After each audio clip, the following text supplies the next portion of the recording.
This is channel 202, Sexualities. Mary, what's the first thing that comes to mind when you hear the word deafness? I'd probably have to say sign language. Well, what about when you hear the word deafness paired up with the word sexuality? I'm not entirely sure. I don't think I've ever heard those two words put together. If you think about it, when would you really hear those words together? Deafness, let alone deafness and sexuality, rarely come up in the mainstream media or in dialogue among peers. That reality is quite shocking, considering 35 million Americans are hard of hearing, and among those, 300,000 are profoundly deaf. Considering the fact that the rare combination of deafness and sexuality in our culture, certain needs of the deaf community regarding sexuality go unnoticed. What do you mean by that? Well, for example, many deaf teens do not receive proper sex education because schools are unable to pay sex educators with the ability to sign. In 2013, the Deaf Access Ears campaign began an ongoing research project studying mild to profoundly deaf people. Thus far, the campaign has found that 35% of deaf people did not receive sex education at school, and 65% of those deaf people received sex ed that was inaccessible to them.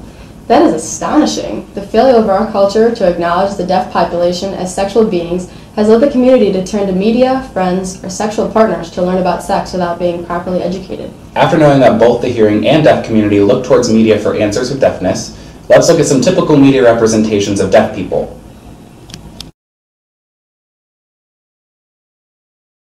Oh, it sounds like the opening ceremonies have begun. There are the paraplegics, followed by the blind team. Still no sign of the deaf team, I notice. Hey, you guys are gonna be late. Maybe they're not in there. Oh yeah, DJs, deaf Jews. Oh, shut up! That's not a real word, but keep trying. As you can see, of the few representations of deaf people in the media, most of these endorse stereotypes and make deaf people out to be figures of comic relief. Now, let's see what some U of I students think about the combinations of deafness and sexuality.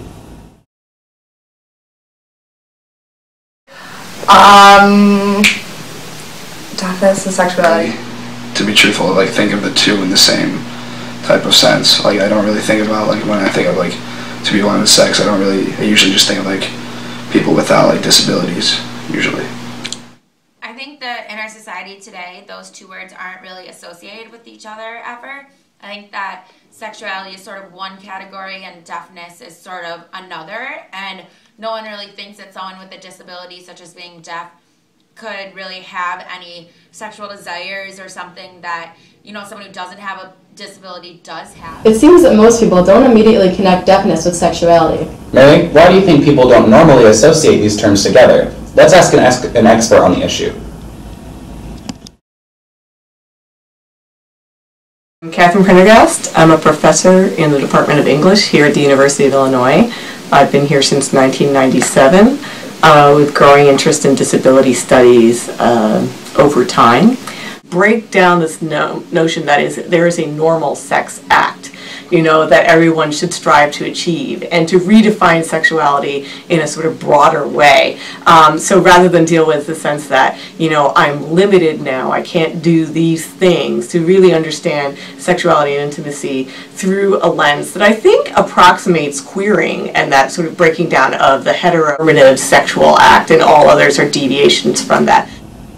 Wow, Professor Prendergast really brought up some great points about the ways we define normal. Yes, by using the term normal, I now understand how certain groups of people can be excluded. It seems individuals have general misconceptions about the deaf community that are in turn reinforced by the media. Now let's turn to UIUC's own ASL interpreter, Theresa Reed, to finally learn some accurate information about deaf culture. Hi, my name is Theresa Reed. I am a CODA, child of deaf adult parents. I work as the case manager and coordinating services for the deaf at DRES. Oftentimes my interaction with the deaf community is that they don't identify themselves as having a disability. They have often mentioned that if out on the street, if you were to pass somebody that were deaf, you wouldn't be able to identify that they had a disability, and that's how they feel about themselves. that they are normal, that they don't need to be fixed, and they should be accepted for who they are. Not a person with a disability, but only a person who has a communication barrier. Like linguistic minority would be a good category or term to use for them, yeah. Hopefully, Theresa has cleared up some misconceptions about the deaf community for us all. Yes, I think she has. Now let's turn to our last guest of the evening, Gio, who will give us a first-hand account on the intersections of deafness and homosexuality.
As you can see, Gio does not feel ostracized because of his deafness or his sexual orientation.